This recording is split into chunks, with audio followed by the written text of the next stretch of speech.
Welcome to Business Notes. I'm your host, Diane Bogino. Our guest today is Chris Stone. With a 25 plus year history in the music industry with Sony, driven and passionate entrepreneur, Chris Stone founded the podcast and live streaming consultancy Cast Ahead after the success of his own co hosted podcast changed his life. At Cast Ahead, Chris thrives on enabling driven entrepreneurs, influencers, thought leaders, and enterprises to express their story and elevate their reach while extending their efficiency in that process. Chris, welcome to Business Notes, and thank you so much for being on the show today. Diane, thank you for having me. This is such an honor. You know, I'm a huge fan of yours ever since you started this thing. So this is an honor, come full circle, and I'm glad you finally got me into that huge busy schedule of yours, and I got in there. I got the slot, so I appreciate it. All right, the check's in the mail, Chris. Okay. Yes. Got it.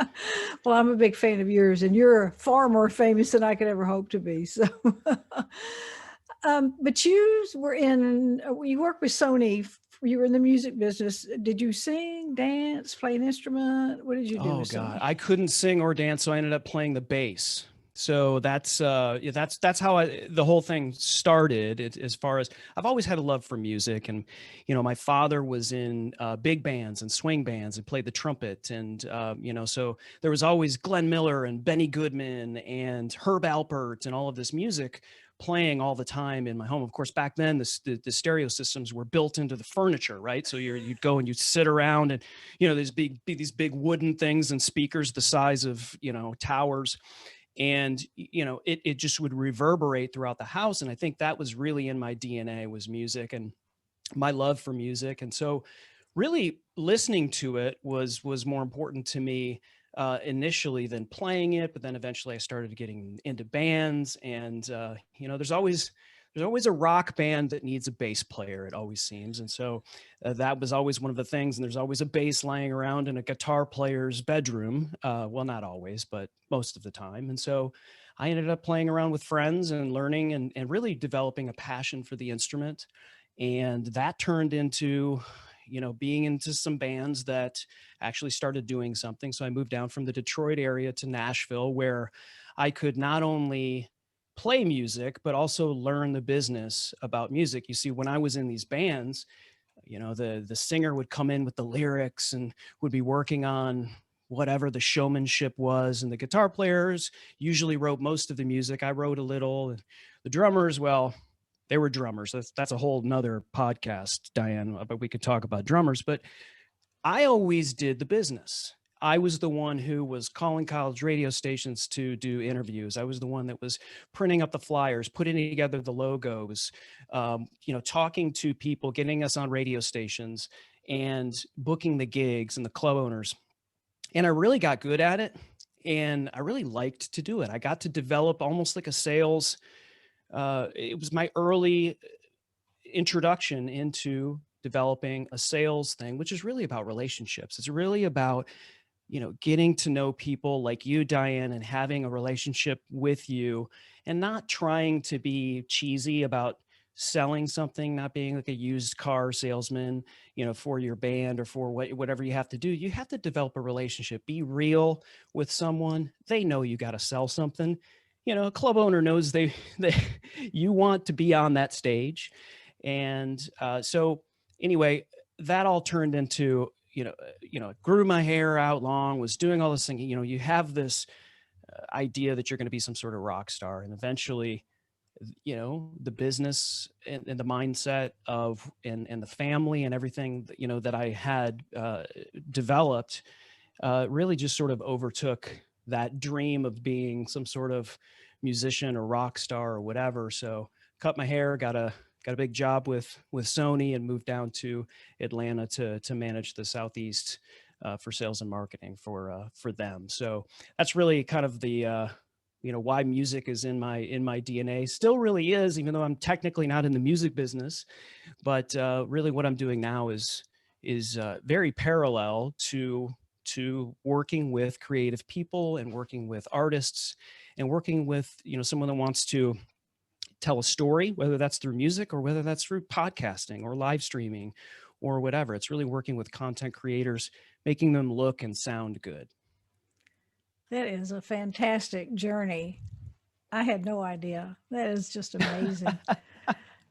How did That's what's a great thing about podcasting is that you get to meet more people, get to know people. And I had a conversation with a guy, his name's Marco Novo, and he's based in Portugal. And I didn't really know him, a mutual friend, and he wanted me on his podcast. We talked an hour before we went live and an hour after we went live, and the show was well over an hour. And I was like, now I have a friend. And you and I, Diane, I would consider you a friend as well. You and I are, in a number of masterminds and things like that. And podcasting is another great way to develop relationships, especially when you can't go out and be face to face and slap hands with people as much as you could. And hopefully we'll get back to where people feel more comfortable doing that soon. But I think, that's another great thing is like, I hope to hear more about you and develop a relationship with you. And we could still do that with what we're doing today. Absolutely. Yeah. That's a great point, Chris. Yeah, I have too met some amazing people while doing this. So, but after spending almost all your working life in the music business, how in the world did you make that pivot to podcasting? So the music business, as you may be aware, it had gone, it was riding very high because it was basically based on physical products, compact discs and whatnot. When the digital world came in, music business, especially large companies like the one I was working for, didn't move or pivot quickly enough. And, everything was based on this one thing. And so I always had a passion for digital. I always had a passion for, trying to do something that wasn't just the same old thing. And so I was doing things like, they were putting me on task forces for, figuring out what to do with the MP3s and, how to really develop a business around that and work with the existing retailers. And so I was doing all kinds of digital stuff well before the bottom fell out. And when I saw that the bottom indeed was falling out, I did everything that I could to transition myself over into the digital space for Sony. So I actually jumped off of, one sinking ship onto another sinking ship at Sony, which was the mobile business or ringtones. If you've ever had ringtones, here I'm really dating myself, but people would pay $2.49 for a 30-second clip of a song to play on your phone when somebody called you. And right now that just sounds absolutely ridiculous. And so I moved into that realm. It's based here in Atlanta, of course, and had a family. We love it. We love it here. My two boys at the time were younger, and I really didn't want to move them from here. And it was more important to me, Diane, to really be a father and a husband than it was working at Sony in New York and having some whatever title you want to give me, however many zeros you want to put after my salary, or whatever. I think that sort of dream, just like my dream of being a rock star or whatever, had gone away because my kids don't care if I'm executive senior vice president burgermeister of Sony, or if I'm, every day going out and cleaning out people's garages. And there's nothing wrong with, if you're a garage cleaner and you're listening or watching this podcast, you're awesome. Nothing against garage cleaners. But I really wanted to do something here and be the best father and husband that I could. And so I actually started doing a podcast by accident with some dear friends of ours who do marriage coaching. And so we started doing a podcast with them, and I loved it. I really fell in love with doing that. That was years ago. But now it's just sort of a very easy transition for me because I've always worked with creative people. I'm a creative person myself. And so I kind of carried the bag, and I know that there's a lot of creative people that they don't want to know how the sausage is made. They don't want to understand the distribution, digital methodology, and if podcast goes here and there and there, and how this works, and the dial up the flux capacitor and the toot, toot, toot, toot, like all of that stuff that like people's eyes glaze over. And creative people, they just want to do what they do best. And like in your case, it may be keynote speaking, it may be coaching, it may be that. But whether or not you should buy, the Shure SM7B microphone, or whether you should be on this particular platform, or all of that stuff, sometimes people, it gets in the way of them actually doing what they're supposed to do. So knowing that I know that, and knowing that I'm a creative person as well, I'm able to just kind of work with people and say, okay, you be the talent. You come out of your trailer, step to your microphone or your camera, be the talent. And when you're done, you go back to your trailer and I will handle everything else. That's what people want. They just want a podcast. They just want a live video show. They just want the video to introduce them as they're coming on stage. That's just what they want. They don't want to know anything. They don't want to know how it's made. They just want to see it, get it, and know that it's valuable to them. That's a great understanding about people. And I read some of your testimonials, and some people were saying that you were a manager who does bring out the best in people.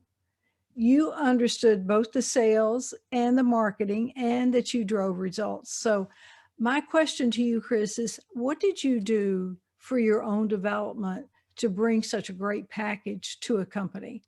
Wow. Yeah, I think as any new manager, you make mistakes.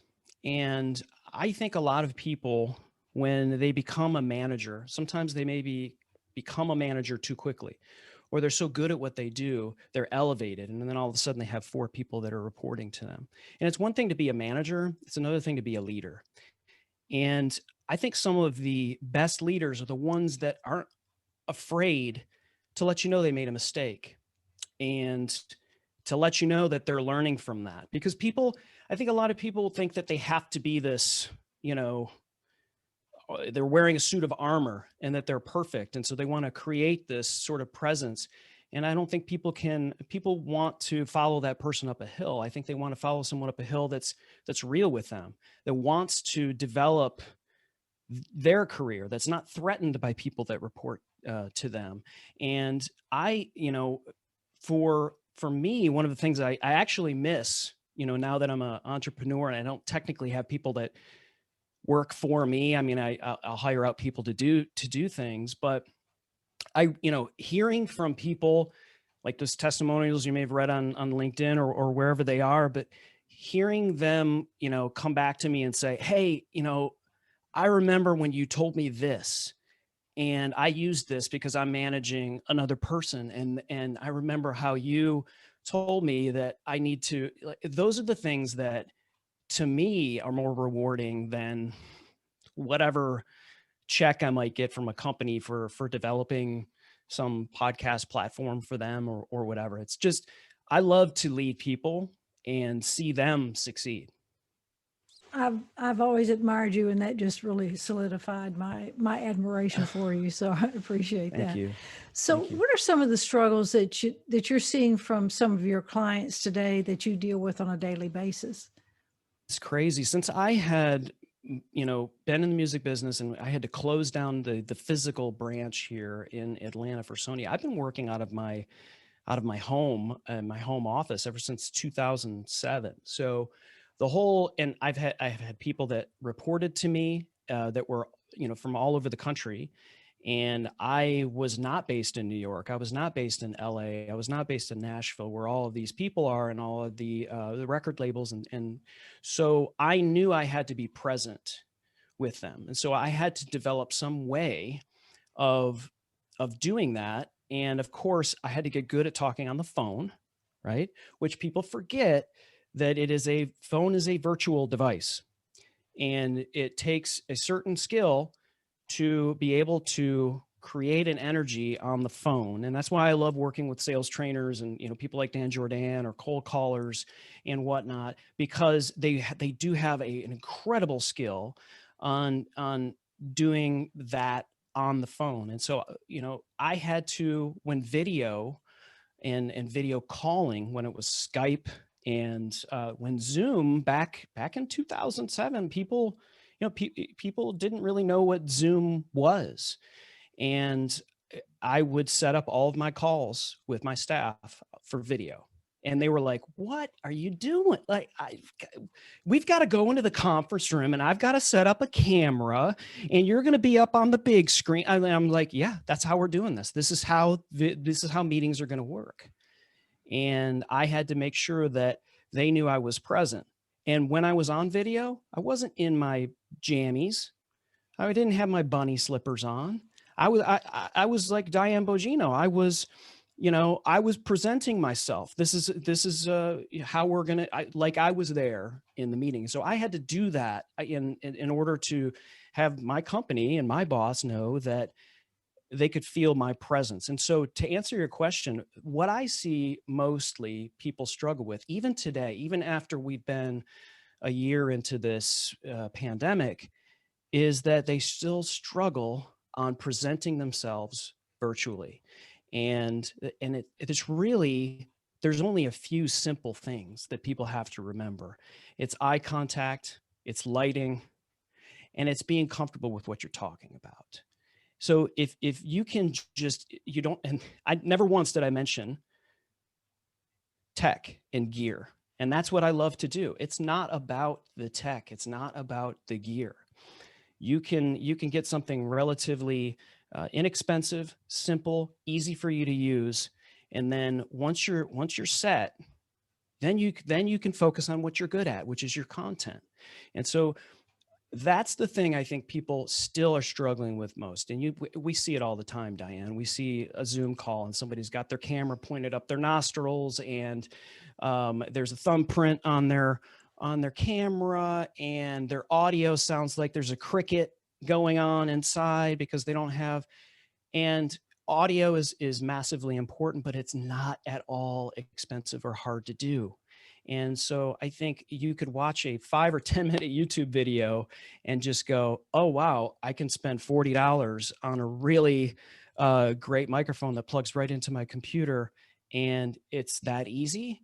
And all of a sudden I sound like a real podcaster like Diane Bogino." So that's what I would say most people are struggling with. And I really enjoy it actually when I work with someone who struggles with that, and then I show them something in 15 minutes and you just see the light goes on in their eyes and they're just like, "I had no idea." And it surprises me, but I can't be surprised because I'm in this business. And so I see it all the time and I'm deluged with this kind of information. So I have to be considerate to that because people have a lot going on. But I hope that helps someone that's watching or listening, and hopefully that they could, go get a Samson Q2U microphone and plug it into their computer and, go grab a light and shine it on their face and don't put it behind them. And all of that stuff is something that I hope helps people. Yeah, you're right. I see that a lot too. So podcasting has had a major resurgence in the past 1 to 2 years, but what do you tell somebody who's trying to start a podcast while this business continues to grow the way it's growing?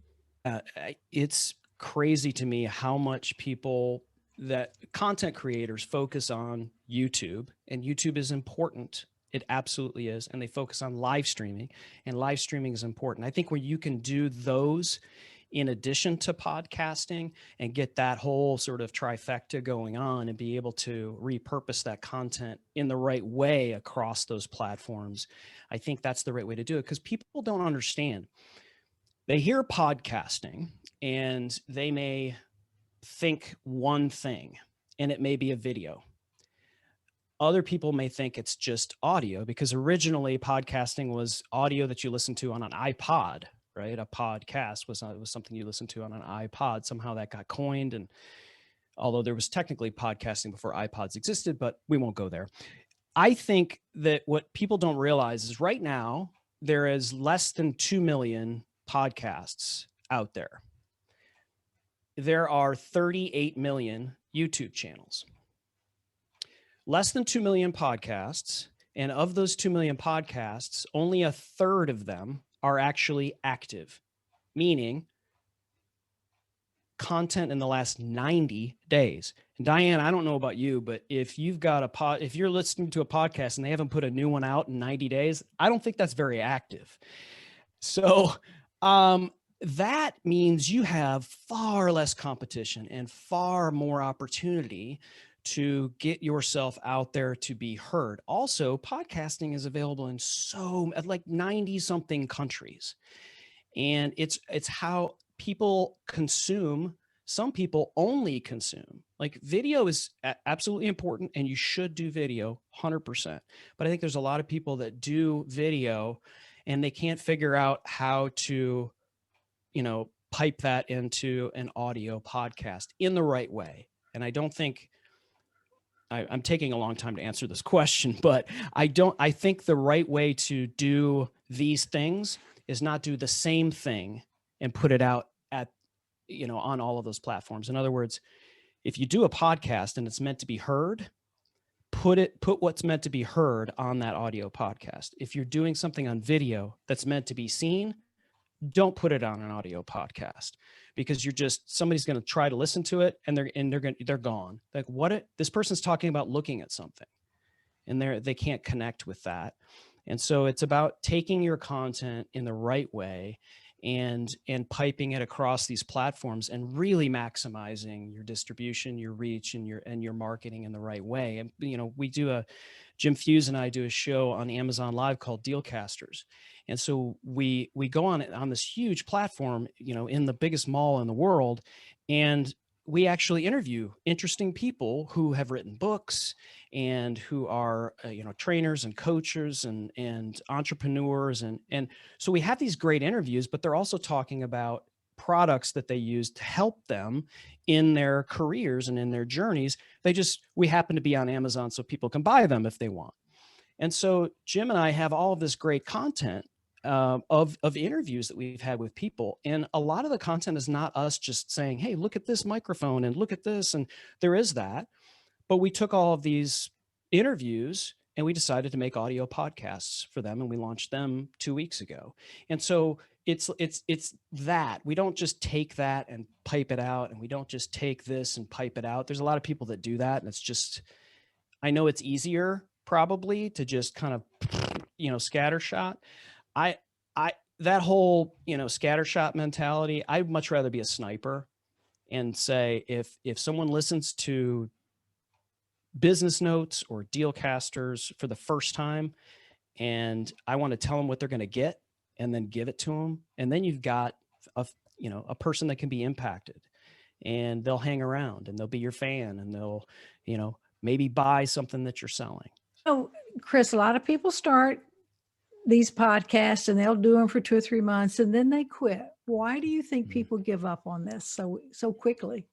They don't see the results immediately. I think now, maybe even over the past 10 years, we want to see things so immediately, and we're training ourselves to click the shiny object that says, hey, become a millionaire in 38 days with these 5 steps. Click.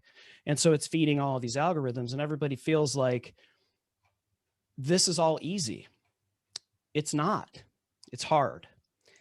And I think people need to hear that. But that's not clickable, right? People see Grant Cardone's success and him jumping on his private jets, and they see all of these successful people, and they want to learn that and they want to get that. So they watch a 5-minute YouTube video and think that they can get that. They don't hear all of the struggles that these people went through to get there. And so you've got to put in the hard work. And that's why when I partner with people, I sit down and it's 6 months.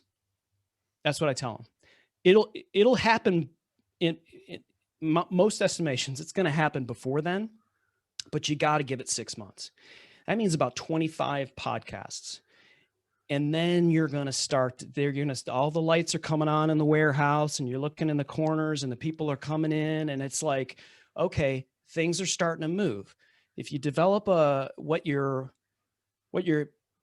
people call them KPIs, right? Key performance indicators. I know you know all the acronyms, Diane. I'm learning them from you, but you got to develop what that is. And if it is you want to sell more of your books, or you want to develop something out of that pocket, you got to know how to measure that. Because if you look for downloads, especially in the first 2 months, that's when people quit. They realize, you know what? I'm not seeing this. I need something back. I put all this effort and all of this money and, all of this time. It's not a lot of money. It's about the price of an Xbox. So I don't know why people worry so much about the cost of that. But I work with people to get past all of that stuff. And Diane, you work with tons of people who have real trouble with imposter syndrome and also comparing themselves to other people. That's a huge issue. It's a huge issue for me. It's a huge issue for a lot of people. I fight that anxiety all the time. And I think people compare themselves with other people way too much. Not everyone that is watching this or listening to this, Diane, is going to like what I'm saying. They're not going to like me. They're not going to like my voice. They're not going to like the shirt I'm wearing. They're not going to, it's okay. I don't like everything either, but some people are going to like it, and you can impact people. So get past comparing yourself to someone and start being you. Don't try to be Oprah Winfrey. She's taken. Don't try to be Pat Flynn. He's taken. Be you. And if you can work on that and know what you want to achieve with your podcast, you won't give up after 2 months and 8 episodes or whatever it is. And that's really why people, I think, start to give up, is they don't see that quick fix that they want to see. And maybe they get from other things, but honestly, in podcasting, it's a long game, and you have to know, just like with a lot of things, there's hard work involved. And if you're willing to put in the hard work, you're going to see something. That's right. Nothing's instant or easy these days, for sure. Yeah. But right. What is the most important thing or piece of advice you would tell people to do that are either starting a podcast or that are already doing a podcast? Put in the work. And it's not like, I'm not being a great salesman for getting into podcasting, but I think people need to hear that the work is hard, and don't do it alone. And that could mean just, who your partner, from, emotionally, someone, your coach, or your, whomever. I'm not necessarily saying you need to get somebody that you're doing a podcast with necessarily, but it's important to surround yourself with positive people. It's important that, Diane, you and I, we're on a couple of masterminds, and, you can see where there are people that it's the whole proverb, iron sharpening iron. Surround yourself with someone who is giving, and give to them. And when you start giving, don't expect that you're going to get something back. That's not what it's about. And I think when you do that, good things happen. And again, if you know what I always start with this with people is, tell me why you want to do a podcast. And if it's hard for them to answer, it's not time. If their answer is, well, someone told me I would be good on a podcast, that's not really why. Tell me why you're doing a podcast. Well, podcasting is hot right now. Okay. Or other companies have a podcast. We need to have a podcast. Like, again, those are all not reasons why. You need to know what your podcast is going to do for you. And once you do that, and again, I mentioned some of them, it could be to get rich. Okay. You want to monetize your podcast, just know it's going to be hard work. It's going to take a little while, but that's a reason. That's a totally valid reason. And people do make money on it. But then once that happens, you got to know who you're talking to. So in sales, Diane, you know this, who is my ideal customer? Who is my ideal viewer, my ideal listener? Avatar, right? I always think that movie with the blue aliens or whatever years ago. But people call it an avatar, right? You identify who that ideal listener is. And once you do that, and you really niche it down to that person, then you find out what their problems are. What are they doing? What do they have trouble with? You know, we just talked about how people have trouble with live video and their presentation. Well, how do you develop content to solve those? There's your podcast. And that's what I tell people all the time. Start with why you're doing it. Identify who it is you're talking to, find out their problems, solve them. There's your content. I mean, I've talked to people, Diane, that they're like, oh, I got a great name for the podcast. It's called da da da da da da. And I'm like, okay, what's it about? Well, there's no, who's it for? Who's your podcast for? Like, who's listening to your podcast? Your mom? Probably, but you're going to need a lot more than that. And so it's really about peeling it all the way back and getting almost simplistic about it, but it seems to work. Chris, you know as well as I do, technology changes every 15 minutes. How do you keep up with the digital world with technology? Is there something that you do? Do you set aside time to study? How do you keep up? I don't. I think I have the wool pulled over your eyes, Diane. No, I'm just going to be completely transparent. I don't know everything. And I love it. That's the thing is in the whole do what you love, thing. It sounds really trite, but it's so true. I was in the music business for years and I loved music. But the problem is I worked for a very large company. And so it gave me music that I was supposed to work.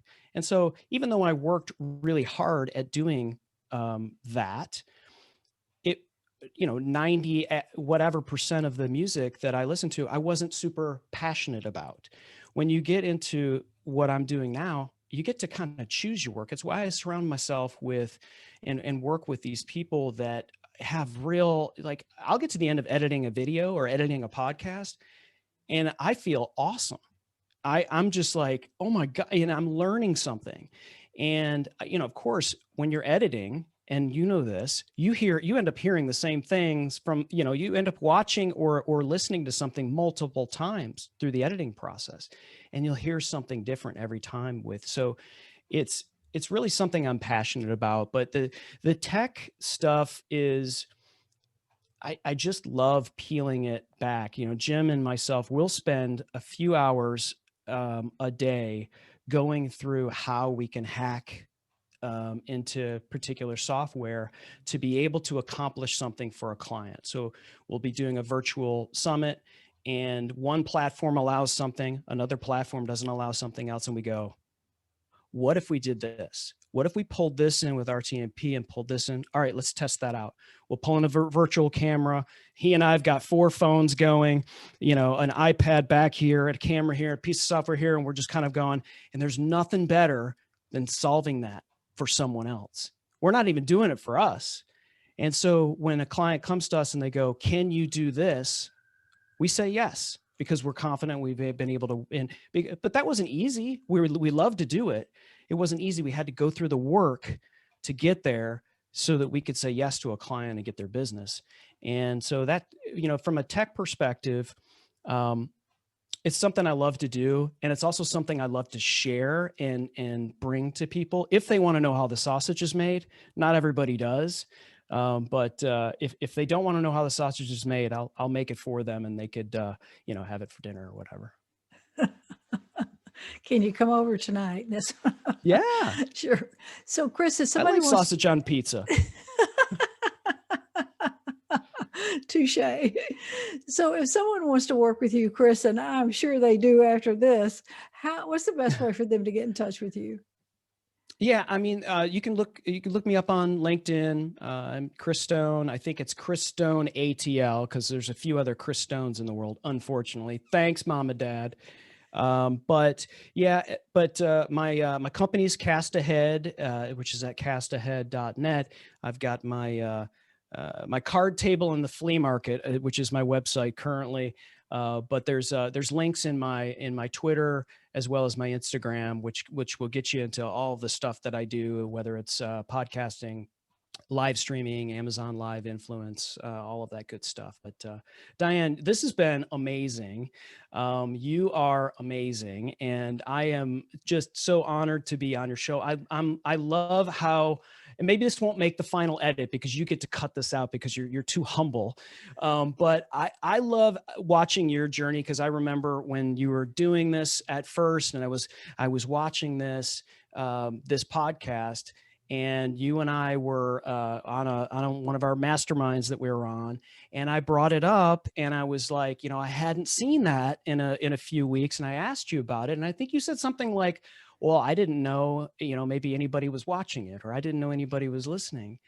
And I was telling you, I was like, Diane, like, this is a great show. And and you were just, I think you needed to hear that maybe at that time. I know you're not a person that falls victim to things like imposter syndrome and whatnot, but I think a lot of times as podcasters, you feel like you're maybe alone in the backyard and you're throwing something over the fence and hoping somebody's on the other side. And sometimes we need to hear that from people. And I would say, if you're watching this and you're listening to this, go out of your way to tell someone that.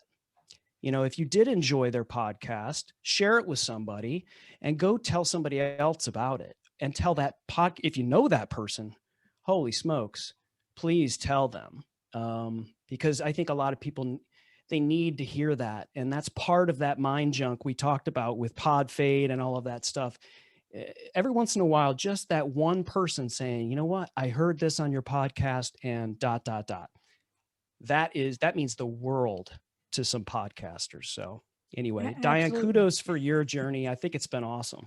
Well, thank you. I really appreciate that, Chris. That's really kind of you. And that's why those comments are so important to podcasters, and being able to interact with your audience. That means a lot, both to the podcaster and to the audience as well. So that is important. And I thank you for your time. I feel like we should make this a course or something. You've brought so much information. It's just amazing. So I know the audience is going to get a lot out of this, and I truly appreciate your time. And I'm glad we finally made this happen. Thank you so much. Likewise, Diane. Thank you so much. Thank you for watching Business Notes. We've been speaking with Chris Stone, founder of podcast and live streaming consultancy Cast Ahead. I'm your host, Diane Bogino, bringing you business ideas you can bank on.